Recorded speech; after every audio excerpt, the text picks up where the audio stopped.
Mina olen Eija Uus ja sa kuulad-vaatad Rahvaraamatu sisuhäälingut Raamaturännak. Täna tutvustan ma hea meelega teile väga paljusid väga huvitavaid raamatuid, mis on viimasel ajal ilmunud. Ja nagu alati Eestis on september või isegi oktoober kuni detsember kõige magusam raamatute avaldamise aeg, nii et selleks ajaks plaanitakse kõik aastahitid ja nii ei jõuagi ma iga kord nendest kõigist rääkida. Aga viimase aja üks rõõmustavam uudis on, et eesti keeles on ilmunud Rick Rubini Loomise kunst ja kui sa oled meie podcasti püsivaataja, kuulaja, siis oled sa sellest raamatust juba kuulnud, sest sellest olen vist mina rääkinud inglisekeelsena, siis Daniel Levi, Kristel Aaslaid, et loomise kunst, üks olemise viis. Rick Rubin on siis muusikaprodutsent, aga ta räägib loomisest hästi paljudes erinevates valdkondades ja selle raamatu juures on siis võib-olla kõige parem asi see, et ta kirjutab väikeste, lühikeste, inspireerivate sutsakate kaupa, mitte siin ei ole mingisugust suurt teooriat, mingeid keerulisi ülesehitusi, et vahepeal on niisugused päris lühikesed lõigud, näiteks hoidu eeldusest, et see, kuidas sa töötad, on parim viis. Lihtsalt seepärast, et sa oled parem nii teinud. Et sellised väikesed infokillud, väikesed lühikesed peatükid igasugustel teemadel, mis on seotud loovusega, et olgu see siis muusika, olgu siis kirjutamine või mis iganes muu valdkond. Tõesti, soe soovitus. Järgmiseks on mul siin David Epsteini Haare, miks laiem haare spetsialiseerunud maailmas eelise annab. See on väga äge raamat ja tõesti räägib sellest, mida esikaanel lubab, et ta räägib sellest, miks me võiksime juba lastena proovida hästi palju erinevaid spordialasid, hästi palju erinevaid hobisid, ringe, et selline, ma ei tea, 50 aasta tagune maailm läks väga spetsialiseerumise peale ja kõik proovisid ühes asjas üliprofiks saada, aga siis ta toob väga erinevatest eluvaldkondadest välja, miks on olnud väga hea osata erinevaid asju, viia erinevaid teemasid kokku. Aga pean ütlema, et selle raamatu võib-olla kõige suurem miinus ongi selle haare, et ta läheb nii laiali, nagu nii kaugele sellest kesksest teemast, et vahepeal ta tutvustab ülipikalt uurimusi nii erinevatest valdkondadest, ta läheb nendesse nii sügavuti, et mulle meeldiks väga, kui see raamat oleks poole lühem või kas või kolmandik sellest praegusest raamatust, et oleks natukene lihtsam lugeda. Et mulle tundub, et selle raamatu sõnum on väga-väga hea, aga usun, et paljude jaoks üle 400 lehekülje on tegelikult natukene keeruline läbi järada, aga mulle tõesti väga selle sõnum meeldis, et kõik need asjad, mida ma ise olen tähele pannud ja millesse ma usun, et siis Epstein väga hästi annab ka sellist teaduslikku tuge nendele mu taipamistele. Siis tõeline maiuspala kirjandushuvilistele, memuaaride huvilistele. Hetkel küll tutvustan siin ingliskeelsena Margaret Atwoodi Book of Lives, A Memoir of Sorts. Et Margaret Atwood üks elus olevatest kirjanikest olulisemaid, Kanadast pärit, väga palju auhindu võitnud, eesti keelde on talt väga palju raamatuid tõlgitud, tõeline klassik, ta raamatutest on tehtud filme, seriaale ja Margaret Atwood on nüüd ise üle 80 aasta vana ja selles raamatus ta ütleb, et nüüd kuna praktiliselt kõik on surnud, siis ma tohin rääkida nendest asjadest, mis siis juhtusid. Ja kuidagi, kuigi ma olen ta väga suur fänn, siis ma ei ole kunagi huvitunud ta eraelust. Nii et oli isegi huvitav või üllatav sellest raamatust lugeda, et väga paljud romaanid suures osas põhinevad mingisugustel isiklikel kogemustel ja isiklikel muredel ja hästi lõbus lugemine oli ka sellepärast, et tundub, et on selline Kanada kirjandusklassikaga, et justkui kujutad ette, et on alati saanud kirjutada mingite suurte rahade pealt ja hästi turvalises keskkonnas, aga et tegelikult ta on seda teinud kümnende samamoodi nagu Eestis, et selleks, et olla kirjanik, siis sa sõidad bussiga mööda riiki, raamatukast on kaasas, ise müüd neid, käid raamatukogudes kohtumistel ja siis kuna ta ütles, et kõik on surnud, nüüd võib kõigest rääkida, siis on tal siin oma isiklik armukolmnurk väga detailselt ja mingi mainib seda, kuidas ta hapet tegi ja igasuguseid selliseid lugusid, et fännile väga tore lugemine ja kuigi ta on juba kirjutanud väga palju ka kirjutamisest ja andnud väga palju loenguid sel teemal, siis siin raamatus ta ka ikkagi seletab enda teoste tagamaid ja seda, kuidas ta kirjutab. Siis järgmiseks Satoshi Yakisawa, Head ajad Morisaki raamatupoes. See on väga lühikene romaan sellest, kuidas üks 25-aastane noor kaotab oma suhte ja oma töö ja siis satub elama sugulase juurde raamatupoodi ja ma ei saanud sellega kohe hea järje peale, sellepärast et ta on kuidagi hästi naiivselt või naivistlikult kirjutatud ja eks väga paljud need sellised praeguse aja Jaapani globaalsed bestsellerid ongi, aga ühel hetkel, kui mul oli pea oli väsinud, siis see oli ülimõnus lugemine, et sellest, kuidas üks noor inimene avastab enda jaoks raamatud ja raamatu armastuse ja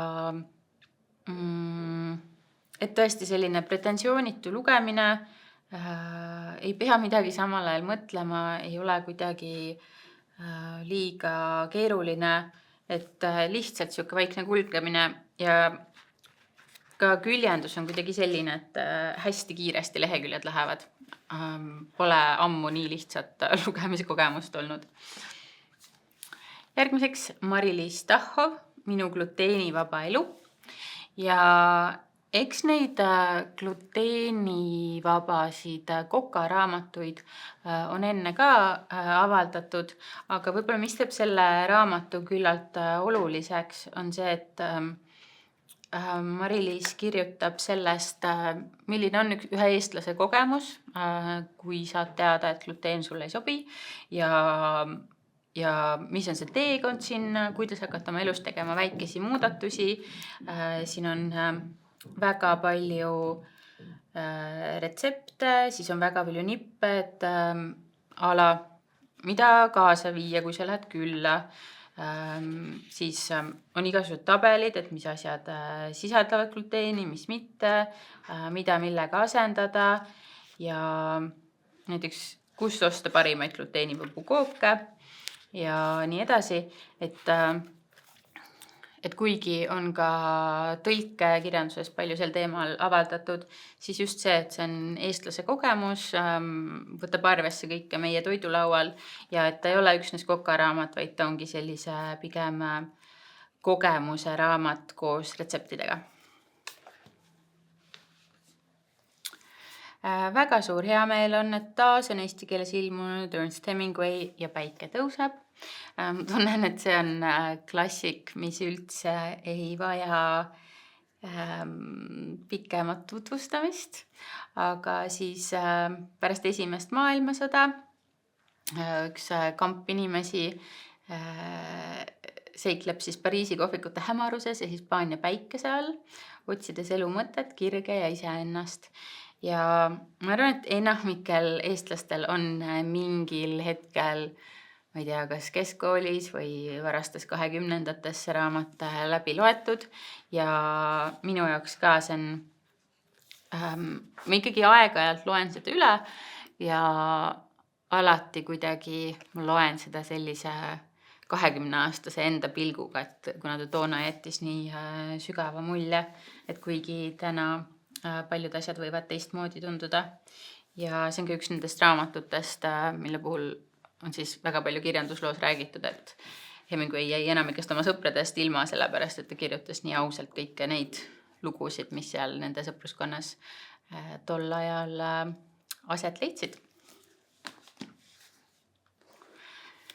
Järgmiseks on Laura Evisalu raamat Andersi hoidja ja Laura Evisalu võttis viimasel romaanivõistlusel Margus Karu romaanipreemia ja ma peaks ütlema, et see raamat täitsa üllatas mind, et ma vist ei ole väga palju lugenud Eesti, ma ei tea, noortekaid, aga Laura on endine õpetaja ja kogemusnõustaja ning selles raamatus ta kirjutab ühest noorest poisist või 16-17-aastasest poisist, kellel on noorem puudega vend ja üksikema ja siis sellest neiust, kes satub nende juurde siis seda väiksemat poissi põetama või hoidma.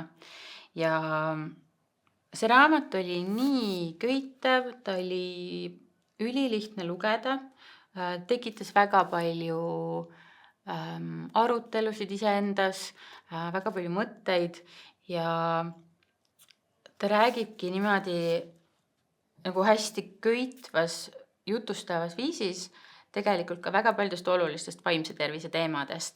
Et see sobib väga hästi noorele, aga mitte ainult noorele, väga hästi mehele, aga mitte ainult mehele.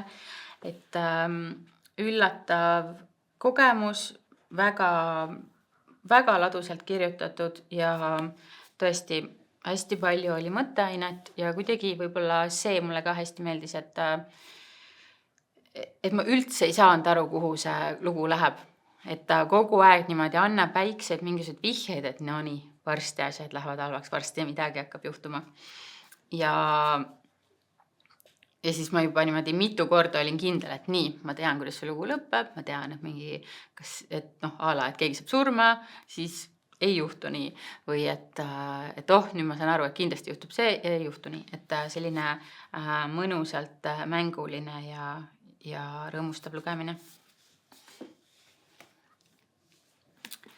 Järgmiseks Erin Morgensterni Öötsirkus, mis on raamat, kui ta kunagi ilmus inglise keeles, siis oli väga palavalt armastatud ja ongi võib-olla täitsa üllatav, et ta eesti keelde jõudis alles nüüd, kuna ta ilmus originaalis 2011 ja igal pool Goodreadsis ja mujal oli ja Instagramis, Bookstagramis oli väga-väga suur hitt. Ja mina seda toona ei lugenud, vaid lugesin nüüd eesti keeles ja ta on võib-olla teistsugune raamat, kui ma tavaliselt loen, et siin see on ajalooline romaan, ehk et tegevus toimub kusagil aastatel 1894 ja midagi sealkandis ning mitmetes riikides. Ja see on siis üks tsirkus, mis lihtsalt ühel hetkel tühja koha pealt justkui tekib mingisse uude linna ja on avatud ainult öösiti. Ja peategelased on siis 2 võlurit, või siis mustkunstniku, kes on saatuse poolt juba varemalt seotud, kelle eludega mängitakse, kellel on omavaheline võistlus ja siin on ka armastuslugu ja selline, mina lugesin seda nüüd hiljuti jõulupuhkusel ja jõulupuhkuseks oli täpselt hea lugemine, et ei olnud et ta viib kuidagi sellisesse maagilisse maailma hästi, hästi eemale argipäevast, et hea selline eskapismiraamat ja igav ka ei hakka.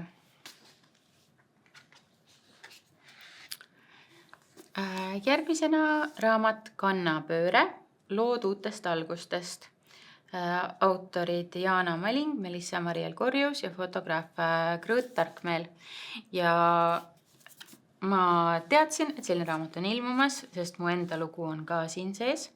Ja kui ma selle raamatuga koju läksin esitluselt, siis endale üllatuseks ma istusin õhtul hilja diivanile ja kuigi oli magamineku aeg, ma hakkasin esimest lugu lugema ja siis hommikul, nii kui ärkasin, hakkasin järgmist lugu lugema, siis sõitsin arsti juurde niimoodi, et bussis lugesin, siis ma ei tea, trammipeatuses lugesin, trammis lugesin, ülekäiguraja ees lugesin, et kuigi ta on suur ja raske, et siis ma lihtsalt käisin tänaval ringi ja ma ei suutnud seda käest ära panna. Ja mulle meeldib selle raamatu juures, et need kannapöörded ei ole sellised lood, et ma ei tea, käisin riigitööl ja siis otsustasin, et hakkan ettevõtjaks ja siis tegin selle muutuse. Aga et siia on tõesti hoolega otsitud 32 naise lood ja iga lugu on väga-väga erinev. Et kes tegi selle kannapöörde vanemas eas, kes tegi nooremas, kes töötas välismaal mingis mega ettevõttes a la Teslas ja siis otsustas tulla Eestisse matemaatikaõpetajaks, kellel tekkis kannapööre üldsegi, ma ei tea, leinast või enda või lähedase haigusest ja tõesti, et need nii huvitavad, erinevad viisid, kuidas inimesed jõuavad muutuste juurde enda elus ja põhjused, miks me neid teeme. Et see raamat on ääretult motiveeriv, ääretult inspireeriv, julgustav ja näiteks avalugu on ühest noorest naisest, kes Kanadast kolis Kihnu saarele ja igasuguseid linnast maale, maast linna, Eestist välismaale, välismaalt Eestisse. Tõesti väga-väga erinevad lood, väga erinevad teemad, väga erinevad asjad, millega inimesed tegelevad. Et kuigi siin on peategelasteks on naised, siis ma arvan, et see võiks kõikidele olla väga inspireeriv raamat. Ja nüüd mõned lasteraamatud. Anna Fiske raamat, Kuidas minna kooli. Ma just valisin selle, kuigi see ilmus juba mõni aeg tagasi, ma valisin selle praegusse natukene kevade poole liikuvasse aega, et mitte septembrisse. Et lapsed, kes hakkavad kooli minema, nad on nii elevil sellest ja juba lasteaia aastatel on elevil, et kuidas ikka kool käib ja mis seal tehakse ja nii edasi. Ja siis see Norra raamat räägibki siis täiesti detailselt sellest, et kui sa lähed kooli, siis mis juhtub esimesel päeval, kellega sa kohtud, milline on sinu klass, milline on koolimaja, mis sa pead panema selga, kuhu sa pead midagi jätma.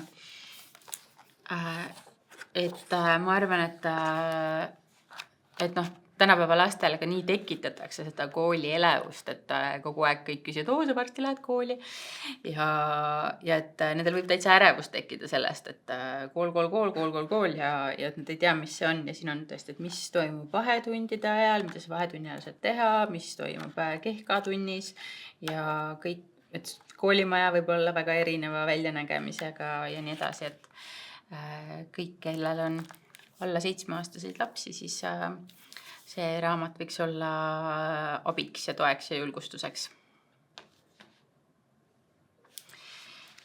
Järgmiseks Susanna Eisern ja Leire Salaberria, Valetaja rebane. See on, nagu pealkiri ütleb, lugu rebasest, kes valetab. Ja eks selle suurem mõte on see, et lastele valetamisest rääkida kui millestki väga normaalsest, aga mis võib ka vahel ohtlik olla. Et nimelt siis rebane siin räägib, et ta tunneb lendavat superkangelast ja siis hakkab oma lasteaia sõpradele või koolisõpradele siis võltsima igasuguseid selle superkangelase asju ja ja võtma selle superkangelase nimel kingitusi vastu ja nii edasi, kuni siis ühel päeval üks tema sõber on roninud kõrgele puu otsa, et sealt alla hüpata ja sest ta arvab, et oskab lennata nagu see superkangelane, kuna see valetaja rebane oli talle juhised, kuidas lennata.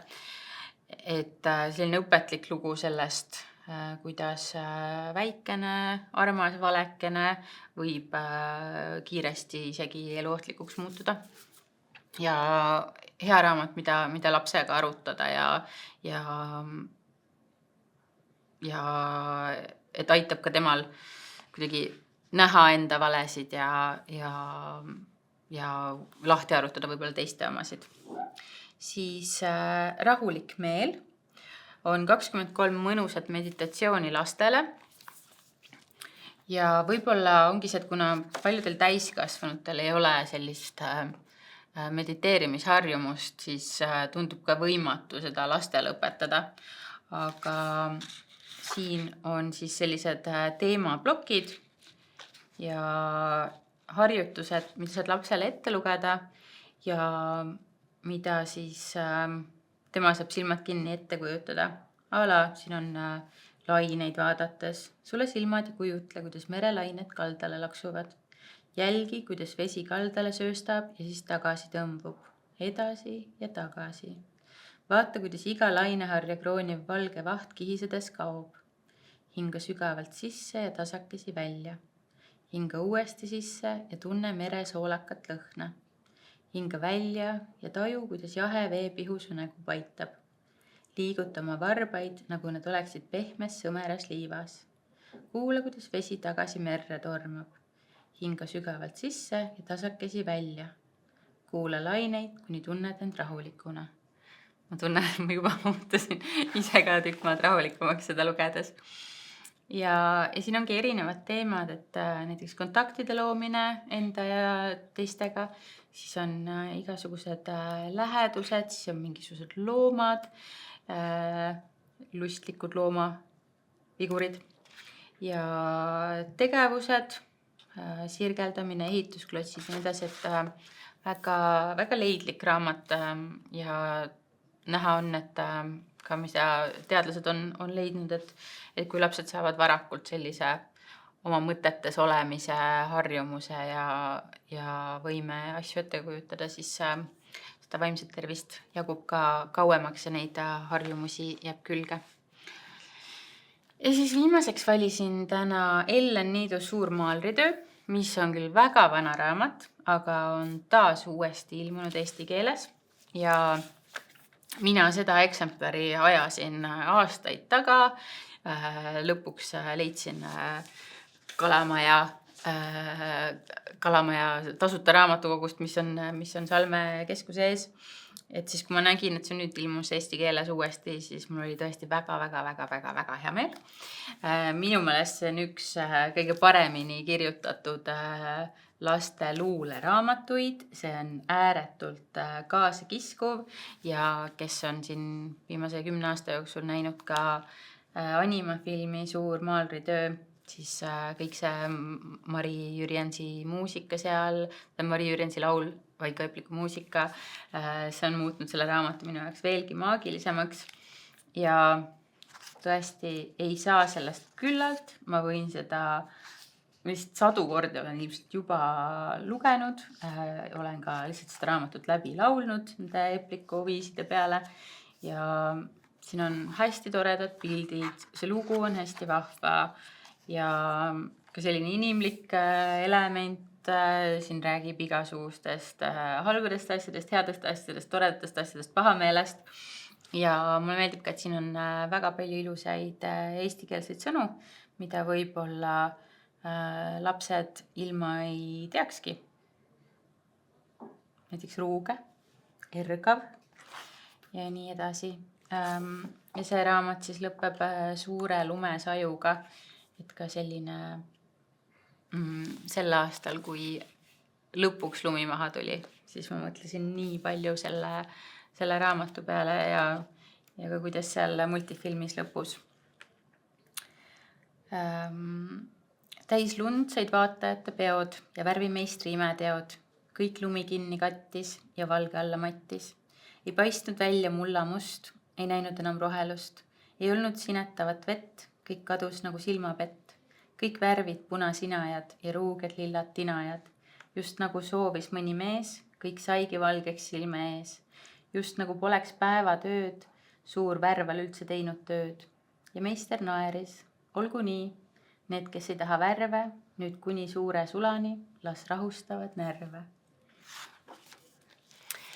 Ma loodan, et selle raamatuga teeb tutvust ka mõni täiskasvanu, kellel endal isegi ei ole lapsi, aga see on tõesti selline klassik ja selline armas lugemine. Ja see on üks raamatuid, mida on nii mõnus kõva häälega välja lugeda ja panna neid riime tööle, et ma tunnen, et minu jaoks selle raamatu lugemine on ka alati nagu mediteerimine.